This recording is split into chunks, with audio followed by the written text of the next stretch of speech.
Pumunta kayo rito, paano kayo lumakad? Lakad Paano? ko, ganyan ako eh. Ah, ganon. Tapos gano'n kabilis kayo lumakad? Ano naman, kaya naman mabilis, kaya lang ganyan lang. Ikang-ikang, ano? Oo. Ikaw ba nakakapag-jogging? Hindi po. Hindi ka, bago ka nagpunta? Jogging ka nga, bro?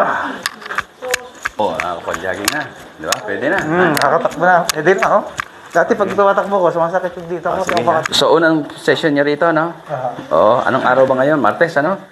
19 ngayon, di ba?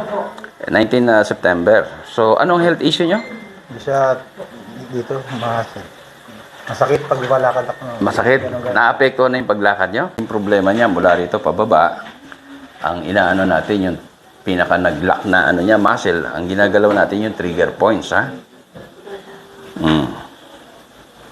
May mga, ito mula rito papunta, ang trigger points niya nasa 35, ano? Nagpupulikat ka, bro? Minsan lang po. Pero, Minsan, ano? Pero hindi naman, ha? Pero bawal muna sa'yo mag-ano ka, ha?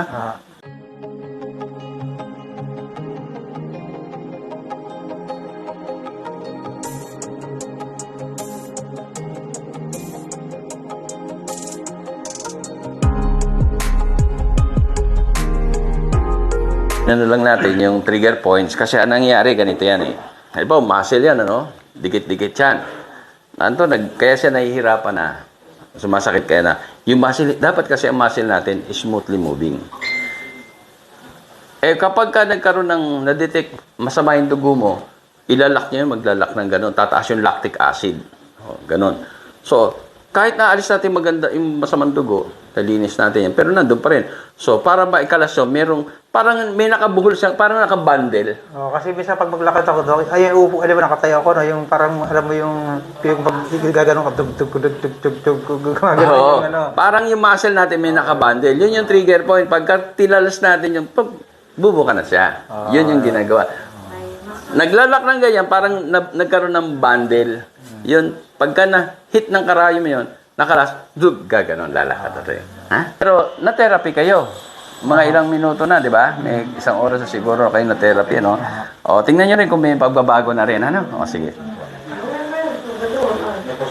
Nabawasan yung sakit? Nag-improve? O parehas din? Nawala eh. O, nawala pa? Oo. Sige nga, sige. O, nasa kalahati pa tayo ng therapy, ha? Ang sumakit lang yung ano, yung tusok. Ay, tusok na lang. Pero sa ibig sabihin, bro, ibig sabihin, nag-improve na yung lakad mo? Kasi wala tayong record kanina nung pumunta ka, di ba? So, ikaw ang nagsasabi, nag-improve, ha? Nasa kalahati pa lang Nawala yung tayo. sakit eh, nawala. Oh, very good. O, sige, ano mo. Ha? Hindi pa tayo tapos.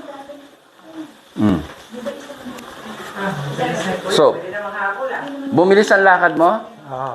O, may pinainom ba ako sa iyo, bro? Wala, di ba? O, tingin mo, wala pa tayong pinainom. Nawala siya. Dati ganun-ganun ako dati. Ah, para, sige nga, ano nyo, paano wala dyan? Sige, paano, ipakita nyo, nung pumunta kayo rito, paano kayo lumakad? Lakad Paano? ko, ganyan ako eh. Ah, ganon. Tapos gano'n kabilis kayo lumakad? Ano naman, kaya naman mabilis, kaya lang ganyan lang. Ikang-ikang, ano? Oo. O sige, ilakad nyo ngayon, after na, okay na, ano? Kasi ano, pantay na yung lakad ko, diba?